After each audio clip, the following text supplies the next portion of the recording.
अब बात करते हैं सबसे गहरे हिस्से की, क्रिया योग का दर्शन, यानी इसके पीछे की सोच क्या है, इसकी नींव क्या है, यह काम कैसे करता है। पहला सिद्धांत है आत्मा का स्वभाव।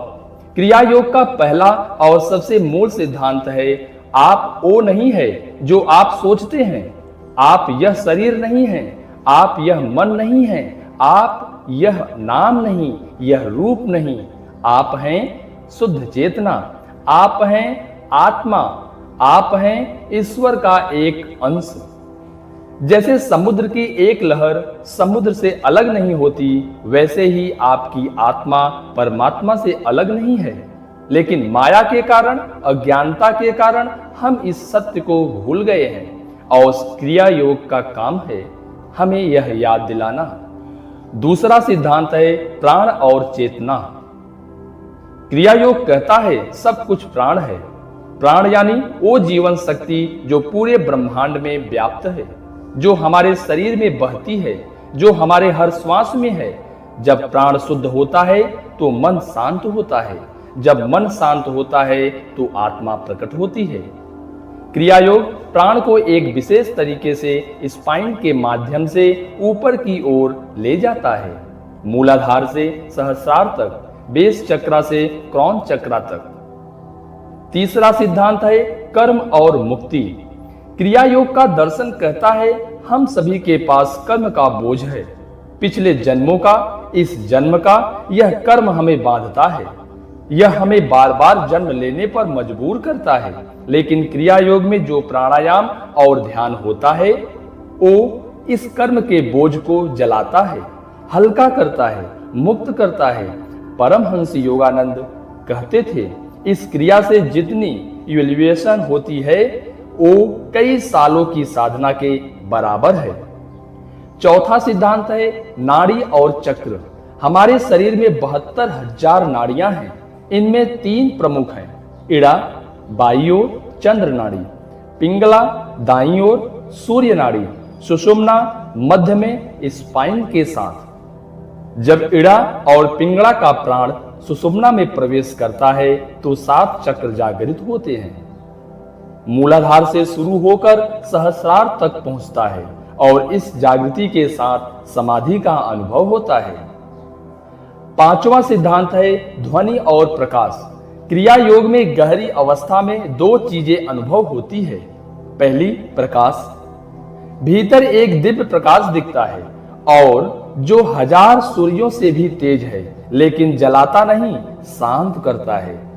दूसरी ध्वनि, एक अनाहत नाद जो बिना किसी वाद्य के उठता है, जिसे अंग्रेजी में ओम साउंड या कॉस्मिक साउंड कहते हैं। यही वो नाद है जिससे यह सृष्टि बनी है। जब साधक इस प्रकाश और नाद में लीन हो जाता है तब वह अपनी आत्मा को पहचानता है, तब वह जानता है अहम ब्रह्मास्मि, मैं ही ब्रह्म हूं। छठा सिद्धांत विज्ञान और अध्यात्म का मिलन।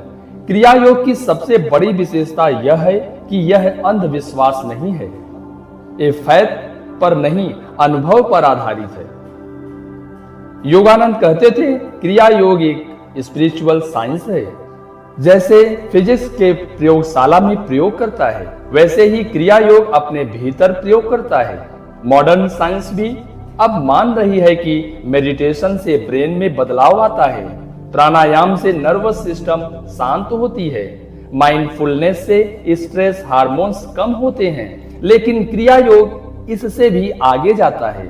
यह आपको केवल स्ट्रेस फ्री नहीं बनाता, यह आपको आत्मज्ञान देता है।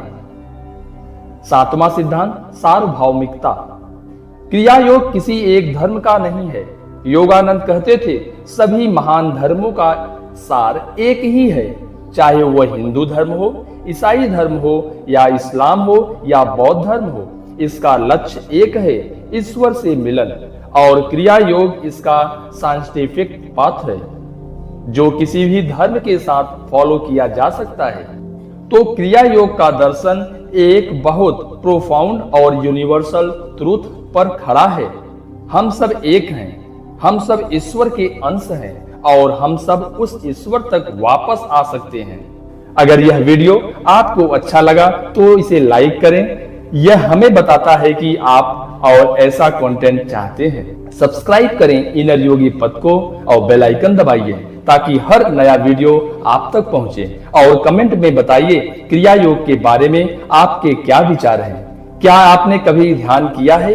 आपका अनुभव कैसा रहा? और इस वीडियो को शेयर करें उन लोगों के साथ जो स्पिरिचुअल में रुचि रखते हैं, क्योंकि यह ज्ञान बांटने से बढ़ता है। अगला वीडियो होगा कुंडलिनी जागरण, क्या होता है जब यह जागती है। उसके लिए तैयार रहिए। तब तक ध्यान करते रहें, भीतर झांकते रहें और इनर योगी पथ पर चलते रहें। नमस्ते।